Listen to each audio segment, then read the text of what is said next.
Detik-detik Prabowo putuskan 4 pulau kembali ke Aceh, diungkap Seskap Teddy Indrawijaya.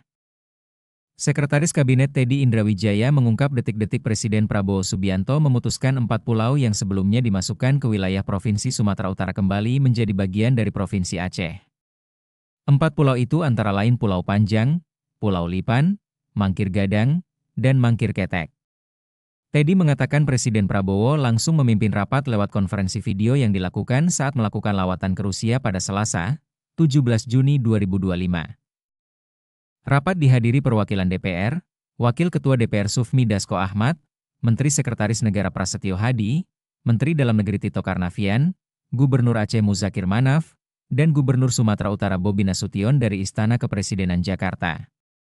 Berlandaskan kepada dasar-dasar dokumen yang dimiliki oleh pemerintah, Presiden Prabowo pun secara resmi memutuskan bahwa ke-4 pulau, yakni Pulau Panjang, Pulau Lipan, Mangkir Gadang, dan Mangkir Ketek, secara administratif masuk wilayah administratif Provinsi Aceh, kata Teddy lewat unggahan Instagram, Sekretariat Kabinet dikutip, Rabu, 18 Juni 2025, Presiden Prabowo ketika memimpin rapat menyampaikan bahwa Negara Kesatuan Republik Indonesia, NKRI, harus selalu menjadi pegangan dalam setiap mengambil kebijakan.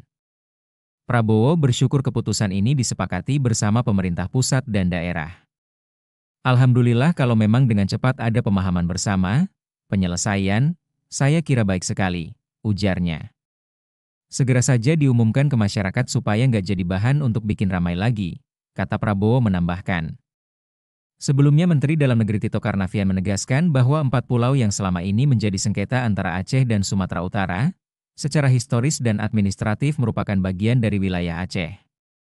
Penegasan ini disampaikan Tito dalam konferensi pers di Istana Negara, Jakarta, Selasa, 17 Juni 2025.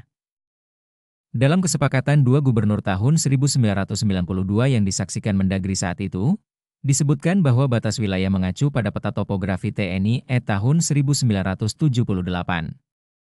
Dalam peta itu, 4 pulau dimaksud tidak berada di wilayah Sumatera Utara, melainkan di wilayah Aceh, kata Tito. Tito menyebut, kesepakatan antara Gubernur Aceh saat itu, Ibrahim Hasan, dan Gubernur Sumatera Utara, Raja Inal Siregar, telah disahkan dalam rapat bersama yang juga disaksikan Menteri Dalam Negeri saat itu, Rudini. Tito menambahkan, dokumen asli kesepakatan tersebut sempat tidak ditemukan selama bertahun-tahun, hingga akhirnya berhasil dilacak tim arsip Kemendagri pada April 2025. Alhamdulillah, kemarin ditemukan dokumen asli kesepakatan 2 gubernur tersebut di Pusat Arsip Kemendagri di Pondok Kelapa. Dokumen ini menjadi bukti penting bahwa kesepakatan tersebut benar adanya, bukan hanya fotokopi, jelas Tito. Berdasarkan dokumen itu, Tito mengatakan pemerintah akan merevisi keputusan Mendagri, Kepmendagri, sebelumnya dan menetapkan 4 pulau tersebut secara resmi masuk ke dalam wilayah administrasi Kabupaten Aceh Singkil, Provinsi Aceh. Langkah selanjutnya adalah kesepakatan resmi antara Gubernur Aceh dan Gubernur Sumatera Utara. Setelah itu, Kepmendagri akan kami revisi, pungkasnya.